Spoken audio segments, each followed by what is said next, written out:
Hey y'all, it's Jacqueline at Pixie Dust PhD. I am filming this on Thursday, August 8th, 2024. This is the month 54 creator update.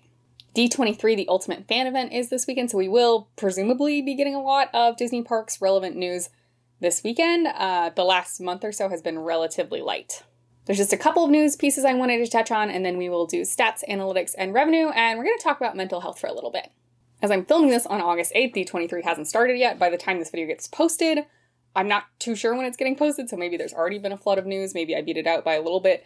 Regardless, I am expecting to probably make a video covering the D23 news. It does a little bit depend on what all they say. Even if I don't make a video, though, I surely will make a blog post over on my Ko-fi, so if you just want a rundown of what I consider the highlights, at least follow me over on there. Considering this past month was the time leading up to D23, I really personally feel like it was a very light month in terms of interesting Disney news. They did drop kind of a lot about Disney Cruise Line, but again, I'm not your best source for that. And there was an earnings call. Park attendance looked a little bit soft, but it did for Universal as well, so really no surprises there. I did, though, want to highlight that there has been a permit filed between Fort Wilderness and Wilderness Lodge, which looks like it may be hinting at Reflections at Disney Lakeside Lodge. It's a bit early to say, but hat tip to wdwmagic.com and dvcnews.com for spreading the word. Since the announcements of the cabins at Fort Wilderness, I think it's been very clear that that has a very niche, or narrow, I suppose, market. Like a certain type of person in travel party is going to want to stay there, and then kind of not everybody else. So there's a lot of speculation and interest in, well, if you plop Reflections not too far, maybe they're sister resorts, maybe that makes it way more appealing. It's too early to know how anything will pan out, but it is interesting to me that I don't think Reflections is dead. I've held this belief this entire time. I think they put too much work into it to kill it entirely. I think it's just been on the back burner, and we're slowly maybe moving off the back burner now. And while I definitely am not your go-to source for Disney Cruise Line news, there is one item I wanted to highlight. The Destiny, which I believe is the 7th ship in the DCL fleet, will launch in November 2025. It's going to sail out of Fort Lauderdale, doing 4- and 5-day itineraries in the Caribbean and Bahamas. If you want to get in on those inaugural dates, there are some early booking opportunities. If you're a Castaway Club member, I assume you know this already, but for those of us who maybe are interested but aren't high status on Castaway, if you are DVC, you get a little bit of a head start to the general public.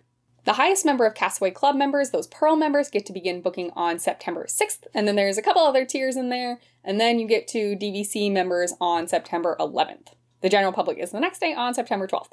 So if you really want to go on one of these early sailings, and either you have Castaway Club status or you are a DVC member, you can get a little bit of a head start to the general public. That's really all I wanted to highlight in terms of news. Like I said, D23 is coming. I am both excited and maybe dreading it. I'm concerned about being let down more than anything, but I am excited to hear what they have to say. And if by the time this gets posted, D23 news has already dropped, leave me a comment down below about what did you predict that you got right, what were you shocked about, what are you most excited about, what are you disappointed about. I'm excited to hear it. And hopefully future me will make a video and we can keep talking about D23 news in the near future. Let's move into stats and analytics. We will start with month 54. Today is August 8th. I pulled these from July 10th through August 7th. The normal monthly period would be July 11th through August 10th, so we are a couple days short. It shifted up a day, etc. This is when I have time to do this. And for reference, what you saw last month and what's still in the charts this month for month 53 was also a day short of the normal monthly period, so, these 2 months are a little bit off, but it's fine. I took it a little bit easier this past monthly period. I really just posted one proper video per week, as well as the monthly creator update.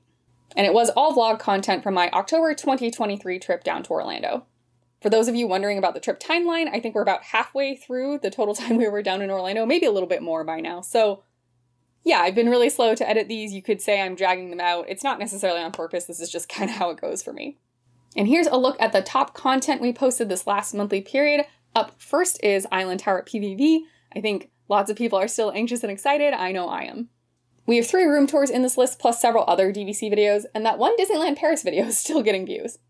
You can see from the number of views, though, for a whole monthly period, number 1 being 409, definitely a down month for me, not my best showing. In total, 3 of these top 10 videos were posted this month, so there was the Boo to You Parade, which I was lucky enough to be able to view from 2 different spots in Magic Kingdom, both in Frontierland and on Main Street. And then last month's monthly creator update, as well as my Ale and Compass breakfast. Overall this month, the channel received just under 6,000 total views from just over 4,100 unique viewers. 729 of those were returning viewers. Thank you so much for coming back and interacting with the channel. I know I've been really slow to comment back and continue our conversations lately, and we'll touch on that in the end a little bit. But really, I appreciate you watching, liking, subscribing, leaving comments. All those things are super helpful. And super big thank yous to Abhishek and Judy for, again, supporting me over on Ko-fi. It really means a lot to me. In total this month, the channel amassed about 350 watch hours, and we got just under 87,000 impressions, with 37.5% of those impressions coming from YouTube. And all of that resulted in 18 new subscribers on the month. For lifetime analytics, the channel's now at about 337,000 views and just under 21,900 watch hours. Overall, we have 3.627 million impressions, with 39.8% of my overall impressions coming from YouTube. And as of August 7th, the channel has 1,821 subscribers. Doing some comparisons and reflections, even before I looked at the stats overall, I knew this was a down month. Everything was worse this month compared to last month, and last month compared to the month before also was kind of a down month, so we're in a general downward trend. That being said, 2 months ago was a pretty great month, so it kind of is what it is. Last month I felt like was still pretty average. This was definitely below average, but it was all vlog content, there was no DVC, there was no room tour. I kind of knew that this was going to happen. I definitely am disappointed to only have hit about 350 watch hours. I knew that the new content wouldn't bring a ton of folks in, but I do have some older content that I consider fairly evergreen that sometimes still brings in quite a lot of watch hours, so I was hoping to still be at like the 450 mark or so, but it is what it is. And because the watch hours this month was so low, I didn't quite get to 22,000 lifetime watch hours this month, but I mean, it doesn't really matter at the end of the day. It's just like something I thought I would have hit. And so when you kind of don't achieve those assumed milestones, it is like, oh, this was worse than I thought it was going to be. Obviously, also 18 subscribers in essentially the whole month. We're a couple days short, but in most of a monthly period is not great. But regardless, I'm still thankful for every new person who decides to subscribe and for everyone who comes back. Interestingly, and maybe funnily, usually if I have months where the watch hours are much worse, the percent watch time from those not subscribed is much better because it's kind of my core audience supporting me regardless of if they're super jazzed about the video. But this time actually still the percent not subscribed for the month was real bad. So that's a little confusing to me, honestly. I'm just not going to think about it too much. And I just wasn't able to pull the statistic for lifetime percent watch time from those not subscribed. Every time I tried, I got this cute little doggy who unplugged presumably the computer with like an oops, something's wrong, like an error. So I checked this a bunch of times over a lot of hours. So I don't know what that stat is, but we can assume it probably went down a tiny bit lifetime. Moving into revenue, just for month 54, I made about $44. That's a little under $8 for every 1,000 views in general, and a little under $25 for every 1,000 ad views. And here are the top earning videos for the month. Interestingly, only one room tour, but it was the top earner of the month. And then in second place is the Lightning Lane video I made a while back. Obviously, I have not been down to Disney World since new Lightning Lane has been implemented. Thus far, all the early reports I'm seeing are neutral on average. Some people definitely hate it, but it doesn't seem like anyone hates it more than they hated Genie Plus. And frankly, I haven't seen anyone complain about the interface being super confusing or breaking, etc., which for Disney tech, I think that's a big win. I know it's a low bar, but like, if the user interface is easy, makes sense, and isn't crashing, that's an upgrade. Lifetime now, it's estimated I've made just over $1,100. That's about $3.30 for every 1,000 views overall, and a little bit under $20 for every 1,000 ad views. And here you can see how much I'm earning broken out for the last 6 months. May and June absolutely were standouts, so now we're kind of getting back to normal. In terms of upcoming content, I'm honestly not too sure. I do have a recording of the Disney movie Magic nighttime little show at Hollywood Studios that I will post, and I've also got a vlog that I have edited of meeting princesses in Epcot. Then I'm pretty sure I have footage of our pre-dinner drinks at Oga's Cantina, followed by dinner at Mama Melrose that I'll try to put together. Past that, I haven't really reviewed any footage, so I can't promise too much.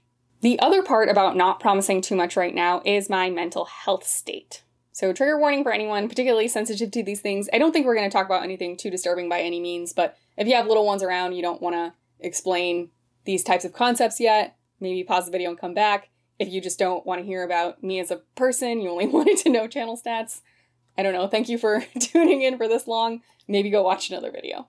All right, with that drawn out introduction to allow anyone who wanted to leave, now let's get into it. For those of you who have been around for a while, I don't really keep it a secret that I have mid-grade clinical depression and anxiety. And generally speaking, I think I have it pretty well under control. I mean, I've done a lot of time in therapy. I know a lot of techniques that work for me. I know a lot of warning signs. Like, this is my life. This is who I am. It's going to be part of me forever. And while I personally think I manage quite well, all things considered, that doesn't mean that there aren't times that are worse than others. And the past 3, maybe even 4 weeks have been like a pretty down time for me. Every year, I would say there's like 1 to 3 times a year where I have more depressive episodes where things are just not as good for me. But I know this about me. I know how to handle it. I'm not a danger to myself or to anyone around me. Like, it's not a huge problem. That being said, it's difficult to live through. And this one has lasted a particularly long time. I will say, like, maybe the past 3 days, I think I've been more on the upswing. I'm starting to feel more like myself again, but it really has been a while. These things usually only last maybe like 10 days or so for me, 10 days to 2 weeks, and we're well past that.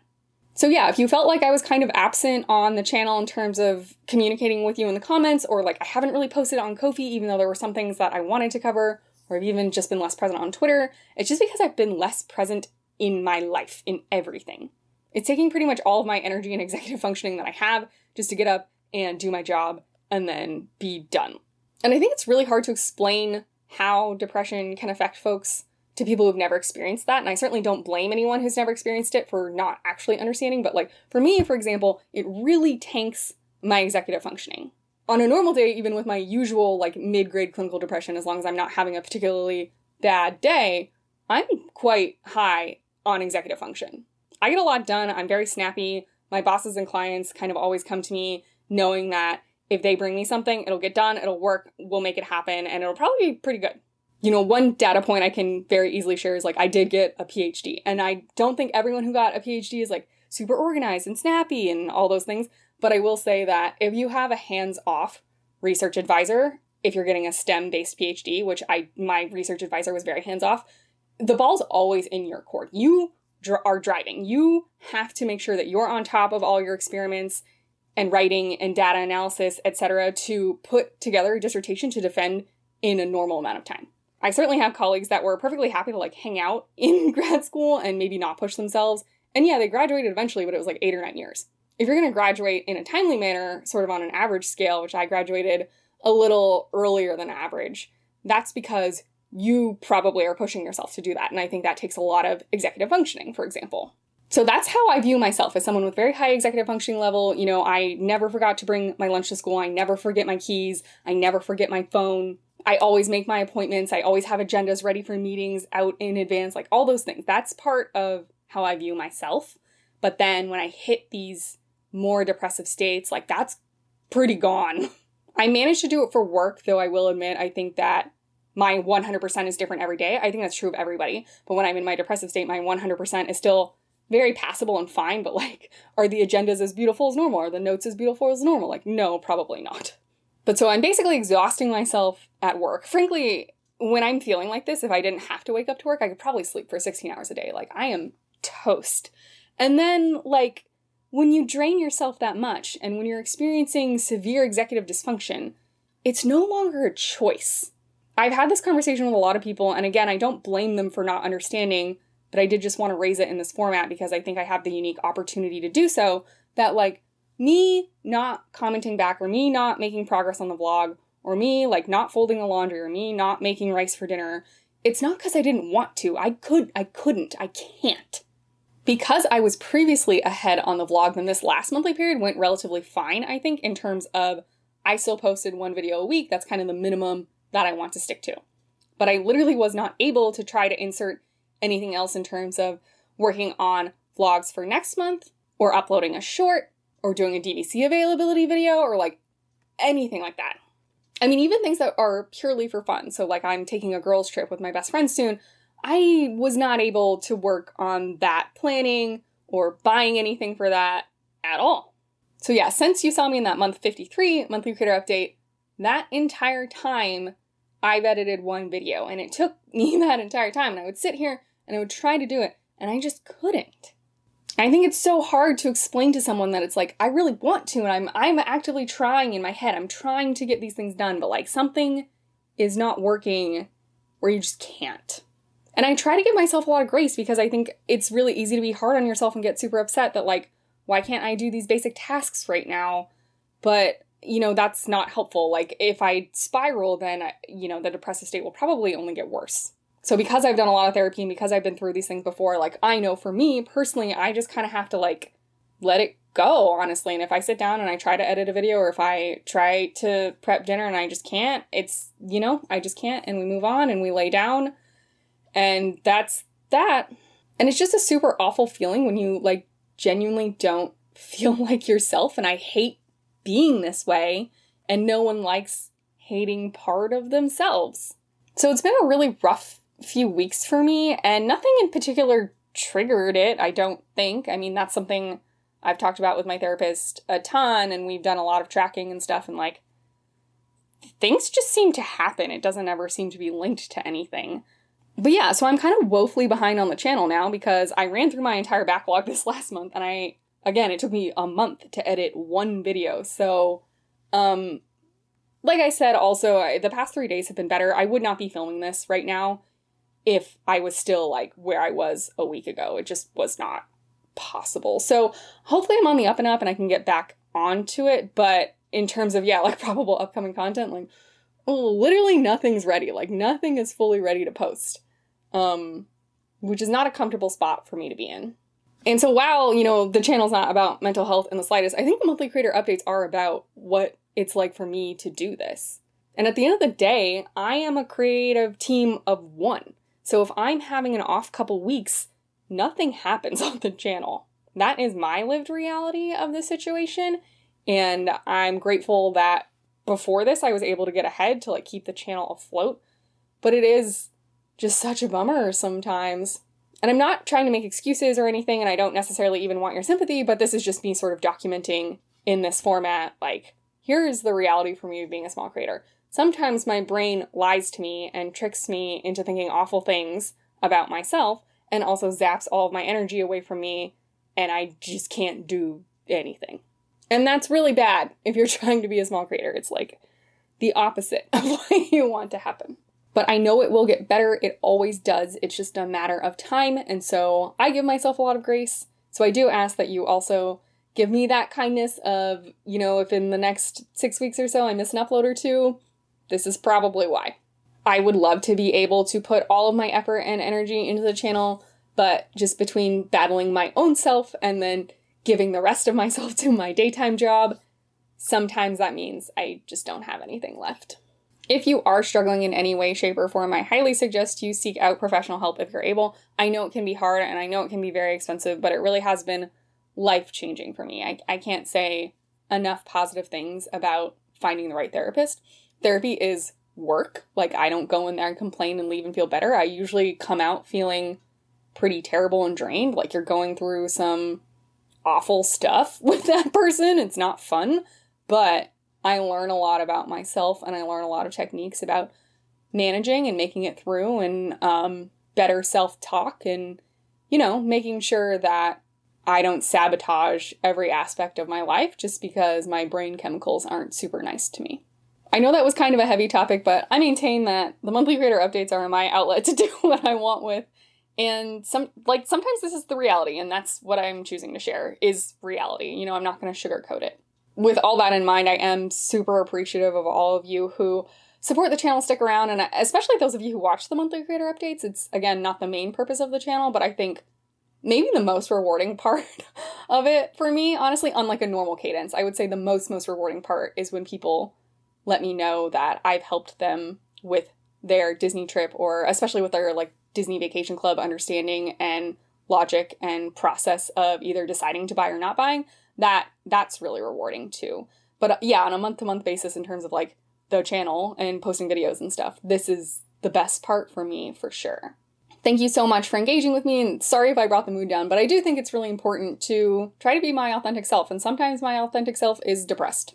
Hopefully when I talk to you next month, I will have fully turned a new leaf and this will be in the past, and hopefully I can still upload on a regular cadence in the next month. But if not, you know why, and it's fine. It's fine if we miss a week. We can all forgive ourselves for that.